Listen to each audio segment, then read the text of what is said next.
오늘 말씀 리더를 맡은 남성교회 박앤이라고 합니다. 우리는 지난 한 달 동안 이 책을 읽고 나누고 정리하는 시간을 가졌고 이제 거의 마지막을 향해 달려가고 있습니다. 그동안 성령을 받기 위한 전제 조건과 성령을 구하는 구체적인 기도문까지 어제 살펴보았고 오늘은 성령 충만함을 경험하고 또 40일의 기도회를 통해 변화된 사람들의 직접적인 체험담을 몇 가지 살펴보고자 합니다. 이게 체험담 간증 위주 오늘은 그런 거라서 요약이나 뭔가 정리하기가 조금 어렵더라고요. 그래서 모두 읽어보셨으리라 생각하고 몇 가지만 나눠보고자 합니다. 페이지 145쪽입니다. 저는 성령의 충만을 받기 위해 지난 2년 동안 날마다 기도해 왔습니다. 성령의 충만을 통하여 예수께서 제 삶에 더 풍요롭게 거하시는 것이 제 기도의 목표입니다. 이 기간 동안 하나님과의 동행에서 얻은 저의 경험은 말로 형용하기 힘듭니다. 제가 매일 기도드리며 간구하는 주제는 예수께서 제 안에 거하시고 예수님의 뜻이 제 안에 이루어지고 매일 성령으로 새로움을 입는 것입니다. 성경을 읽고 말씀을 증거할 때 전에 없던 기쁨이 제 마음에 있고 중보 기도에 대한 강한 열정이 생겼습니다. 그리고 저의 삶은 완전히 변화되었습니다. 이것은 매일 하나님을 탐구하며 매일 성령을 구하는 삶의 결과라고 생각합니다.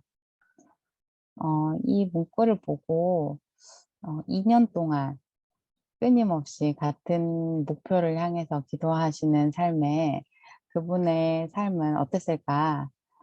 어, 성령 충만을 통해 예수님이 내 안에 거하시도록 하는 게 목표라고 말하시는 이분의 삶은 얼마나 성령 충만한 매일의 삶이었을까 하고 생각해 봅니다. 이런 끈기가 있어야 하고 이런 목표가 있어야 하는구나 라고 또 제 자신을 돌아봅니다. 나의 매일의 목표는 무엇인가? 여러분들의 매일의 목표는 무엇일까요? 저는 사실 오늘도 무사히가 저의 목표예요. 그랬는데 예수님이 내 안에 거하시면 무사히뿐만 아니라 평안과 감사와 사랑이 넘치지 않을까. 저는 너무 유치원생 같은 목표로 살았구나라고 생각해 봅니다. 이분이 마지막에 6주일 동안 6주일 하면 42일 정도 되죠? 42일 동안 매일 성령의 충만을 위해 기도해 보시기를 도전합니다. 그리고 무슨 일이 일어나는지 보십시오라고 자신 있게 이야기하시는 것 같았어요. 저도 이 순서를 준비하면서 잠시 잊고 있었던 기도 제목들을 꺼내서 40일 기도를 꼭 해봐야겠다라고 생각했고 지난번 그 양승민 지사님 간증 때도 그 40일 기도의 중요성에 대해서 많이 느꼈는데 또 한번 기도를 해보기로 결심을 해봅니다. 146쪽부터 보면은 뭐 세르비아, 취리, 퀼튼 등 세계 각국에서 일어난 놀라운 변화들에 대한 경험이 나와 있습니다. 교회가 부흥하고 잃은 양을 찾게 되고 세미나에 등록해서 예언을 공부하고 소그룹이 활성화되고 침례를 받는 일들을 경험했다고 쓰여 있습니다. 147쪽의 아래쪽에 보면 성령의 감화로 저희 교회는 끊임없는 변화를 경험하고 있습니다. 특별히 저희 소그룹들이 성장하는 모습과 신도들이 구두자를 찾아가 성경을 가르치는 모습은 온 교회의 기쁨이 넘치게 합니다. 기도회에 참여했던 신도들의 성령의 계속된 역사에 깊은 관심을 가지게 되었습니다. 저희 모두는 하나님께 온 마음으로 영광을 돌립니다. 아멘. 그런데 저는 이런 간증을 보면서 반성과 회개를 했습니다. 과연 나는 소그룹이 성장하는 모습과 신도들이 구조자를 찾아가 성경을 가르치는 모습이 보면서 기뻐했을까? 그게 나의 기쁨이었을까? 어, 만약에 저한테 저보고 말씀을 전하라고 맡겨지면 그게 즐거운 마음으로 네, 하겠습니다. 그렇게 말했을까? 정말 기쁜 마음으로 할 수 있었을까? 어, 최근에 몇 년간 삼육 초등학교나 중학교를 위해 찾으시는 여러분들이 있어요. 그분들과 제가 나이가 좀 비슷하고 또 저희 아이들의 나이가 비슷하기 때문에 좀 잘 친해져서 교회 잘 정착하는 걸 도와주라고 하시고 또 함께 성경 공부할 때 좀 같이 하자라고 하시는데 저는 최근에 너무 바쁘고 그런 자리가 좀 불편하다고 했던 게 이 간증을 보면서 떠올랐어요. 그들이 교인 전용으로 학교 문을 두드릴 때, 그래서 1년, 2년 동안 정말 열심히 누구보다 열심히 교회를 다니는 것처럼 보였으나,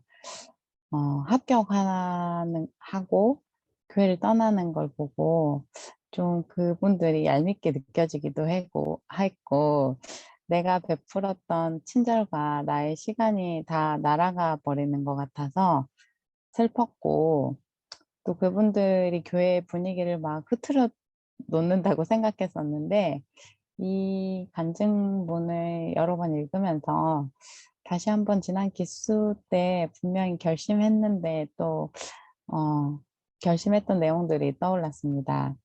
그분들의 그 결과는 결국 하나님께서 하시는 일이고, 시간도 하나님께서 하시는 일이고, 나는 하나님께서 준비하시는 영혼들에게 최선을 다 했어야 하는데, 내가 또는 우리 구역반이, 우리 교회가 성령 충만하지 못한 모습으로 그들을 준비 없이 맞이했고, 정말 예수님이 피로 사신 영혼들을 그저 너무 쉽게 보내버린 건 아닐까 하는 생각이 또 들었습니다.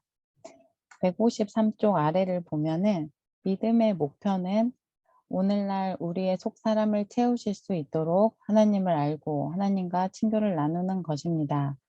마침내 성령께서 우리 안에 운행하시며 우리를 온전히 채우실 때 그제야 우리는 이제는 내가 사는 것이 아니요 오직 내 안에 그리스도께서 사시는 것이라고 말할 수 있지 않겠습니까? 라고 나와 있습니다. 내 안에 그리스도를 오늘 모시고 있는지, 그로 인한 성령의 열매가 내 안에서 보여지는지, 그로 인해 내 주변이 내 교회가 영향을 받고 있는지 한번 생각해 봐야 하겠습니다. 또 중보 기도의 놀라운 응답, 중보 기도를 통하여 일하시는 하느님이라는 소제목의 내용을 통해 중보 기도가 얼마나 중요하고 놀라운 일인지 나와 있습니다. 성령을 구하는 기도를 하고 여기서 소그룹에서 배우고 저희가 가장 달라진 점이 있다면 단 한 번도 해보지 못했던 중보 기도를 했다는 점이었어요. 누군가를 위해 기도한다는 게 저에게는 너무 어색하고 이상하게만 했었는데 정말 누군가를 위해 기도하는 마음이 들고 또 누군가 나를 위해 간절하게 기도를 해준다는 게 얼마나 감사하고 감동적인 일인지 모르겠습니다. 성령님이 일하실 때만 중보기도도 할 수 있는 게 아닐까라는 생각을 해봅니다.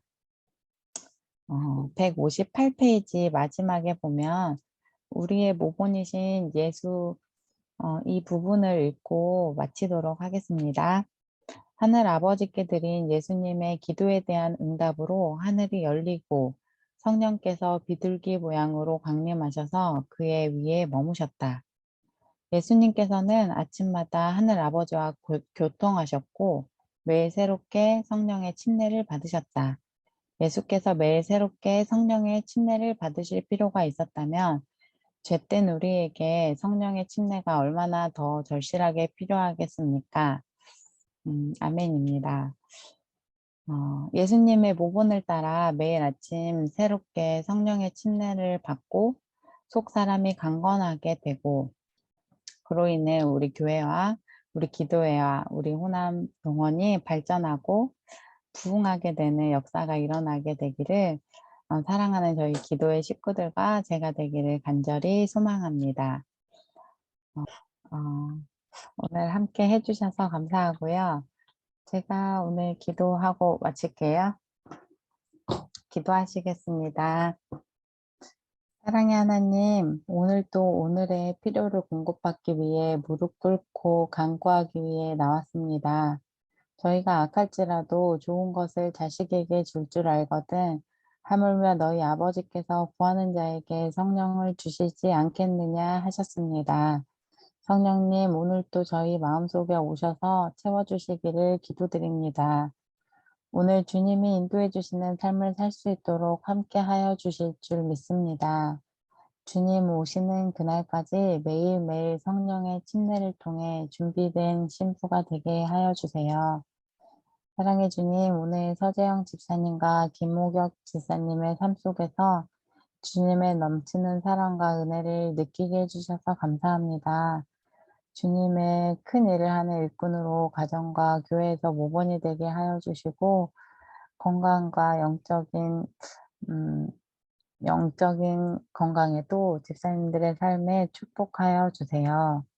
주님 또 구하옵기는 어, 이정신 집사님의 어머니 되신 문철 집사님의 장례 절차에도 함께 하여 주시고 유가족분들을 위로하여 주시고 또 이 일을 통하여 주님을 더 붙잡고 기도하는 집사님 가정과 새순천교회 되게 하여 주세요. 오직 주님 홀로 영광 받으시는 예배가 되길 원하오니 저희 새벽 모임에 함께 하여 주시고 서로가 서로를 위해 기도해 주는 주님 보시기에 합당한 기쁨의 만남의 장이 될 수 있도록 인도하여 주세요. 사랑의 예수님 이름으로 간절히 기도드립니다. 아멘.